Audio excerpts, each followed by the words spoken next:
awesome.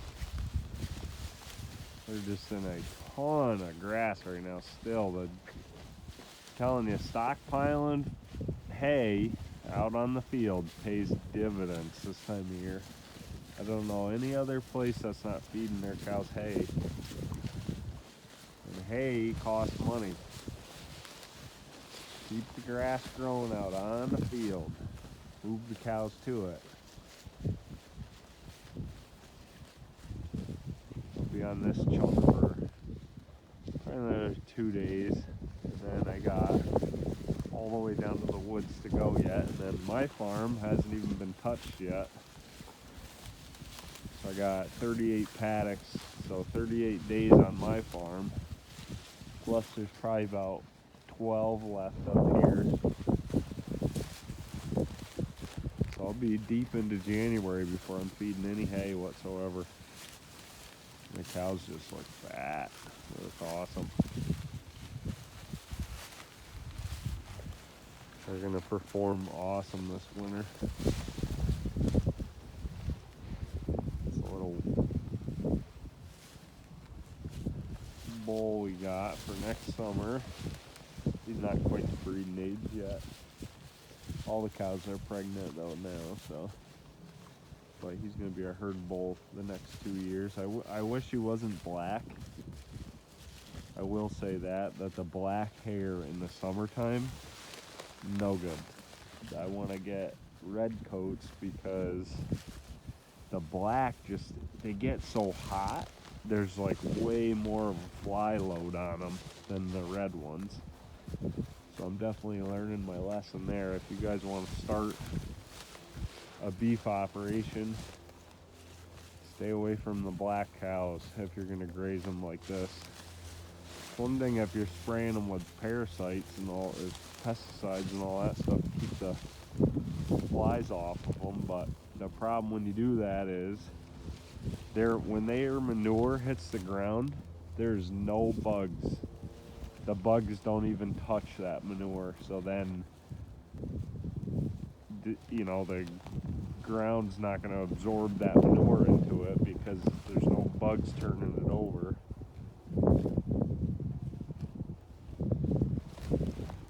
Plus, I can't imagine what those chemicals are doing to their stomachs too. It's probably killing all the bugs in their stomach. There's the bull we've been breeding with. He's a Semitol, so he's a buckskin brown. That's the color I want for sure. He's a little bit long-haired though, but he's for sure the color.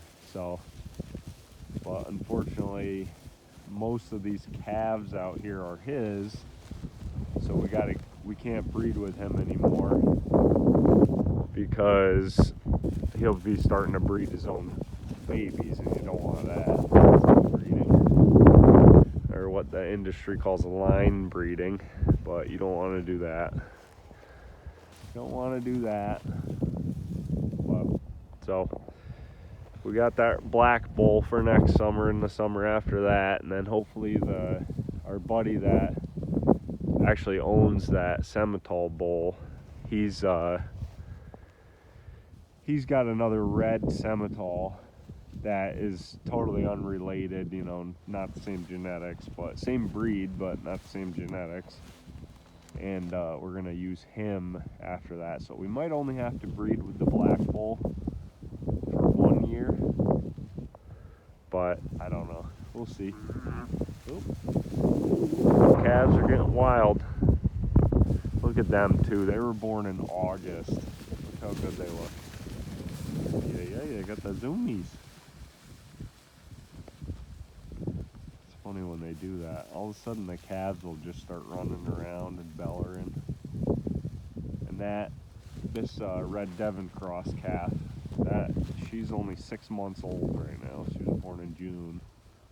It's crazy how big they are. They look awesome. But yeah, so that is a Devon Semitol cross. So that's her father behind them there, the Semitol bull. Yeah, look at him, man. He's a stud. Whew. Big boy. He's got a funny little haircut on the top of his head. That's the only thing. I don't know. I mean, he looks goofy, but again, the long hair, the flies get into that, but he's pretty cool looking. He's a stud though, holy smokes. Big boy. So that's a purebred Simmental. Yeah, he's a stud, man. Whew.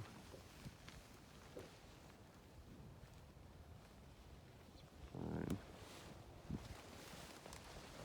This is the first animal that we started with. She's been on the farm for 6 or 7 years now, and she's actually, it's a dairy cow, but you got to start cheap. She was free, so started with a couple of free calves. I think she's the only one that's left, and it's only because she's such a good mom that we really hang on to her. She actually, we've gotten pretty lucky with her. We ended up buying a couple of calves after her first time she had her own calf, and we were actually able to have the calves around her quite a bit, and then she took them on as a mom, so she was kind of a herd mom. But that was when she just got out of off a dairy farm, so she was making just a ton of milk because of the genetics. So it seemed like she did good with them, but it was great to see her take them on as a mom. So it was a free food source for the calves, because milk replacers expensive. So pretty neat though. But yeah, and then I'm actually it's all just soft poly wire. I got a couple of reels over here, I'll show you. But I just do these step-in posts, and then this is powered by a solar charger. You know, it's like 150 bucks or something, but these are the reels that I use. These are really nice. These are, I learned this off a guy on YouTube, but I think they're called like Terragates. I can't remember the name on them, but what's cool about these is they actually have a 3-to-1 gear ratio in them. So you can wind the wire up. Every one turn on the red handle spins the white wheel 3 times. So you can sit here. I mean, I can stretch a fence all the way across the field, and I can wind it up in like not even 2 minutes. So it's pretty neat. Stinking calves are still wound up. But yeah, this calf was born in August. Look how big she is. Holy smokes. She looks great. Man, she was born in August. She looks great. Crazy how big they are. But, oh, this is just a little video of what we do. We move them every day. So what I got right now is a big rectangle. And this piece right here, it's, I don't know, it's just over that, it's just on top of that hill is the fence post to right here. And then this is about how long it is. See where the end of the tall grass is? And this, I made 6 moves out of this. So this was 6 days. So I kept the water that's in those tanks on that trailer. And then this was 6 days worth of moves. And so I made a big rectangle, and then I stretched these ones across. See, like that was one I just wound up and put in a pile, and it just went across. So it's like a ladder rung setup. So big rectangle, and then you just make a bunch of small ladder rungs, and then you just keep moving them, but you let them go back over what you just moved them onto. So this gets me 6 days. Now in the summertime, I never do 6 days. The summertime, I only do no more than 4, but typically I do a 3-day rectangle. So I'll just size the rectangle for 3 days, because if the cows go back across to the old stuff and it got eaten, like say that was the first bite that they took, they're gonna go and eat the best stuff and leave the, you know, this lignant stuff or like this nappy weed junk. Like they're not gonna touch that at all. So what happens is the cows are hitting the candy, which is all the good grasses that they actually want. And if the cows graze that old grass after, say they bid it on day 1 and then they bid it again on day 3, you're actually killing the roots. So that's the beginning of overgrazing, is about 3 days. So in the summertime, in the growth season, I never want them on the same piece for more than 3 days, or have access to that same piece for 3 days. In the wintertime, the growth is so slow, and I'm giving them these big chunks. So they're just, they're gonna go in and eat this understory. So they'll go in and kind of dig into this.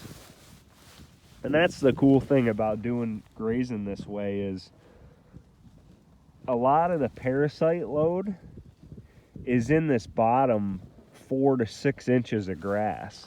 So all your parasites are down here low to the ground. So when you see farms that are just grazed right down to 1 inch tall, the cows are eating just tons of parasites. Like, even this isn't great because this is a little short, because this is where Bob mowed hay up here. So I don't love that she's eating that, but there's plenty of this stuff to flush her rumen out. I mean, as you can see, she's only a little over a year old. She was born the August before last. And, I mean, she ain't got a heavy parasite load by any means. She's totally fat. But that's another reason to let your grass grow up tall. So you're going to mow hay, just leave it out in the field and move across it. And then you're not spending all that money making all that hay, and you're leaving it out here for the cows to eat it out in the field. Then their manure is out in the field already. Now you don't have to spread their manure, like when you have a sacrifice area and you're just, even if you do a concrete pad or something and then they're just pooping on it, then you got to spread all that out. It's a bunch of money. Like, doing it this way, it's all totally temporary, so it's not like we can't mow hay down here instead of up there next year, because it's all just temporary fencing. So nothing's permanent. And the water is just, I fill these tanks. It takes me maybe 2 hours. Pumping, I just got a little generator, and then I fill those up. So it's about 700 gallons of water. And the pond's just over the top of the hill there. And that, that lasts like 5 days or so. And that, I only have 15 animals, so obviously if you got 100, it's not really possible to do it on a big giant scale. But for now, it doesn't, and then I make sure I'm not making a trail, so I'm always driving the wagon back on a different route, so I'm not wrecking the field. But this is how we do it here.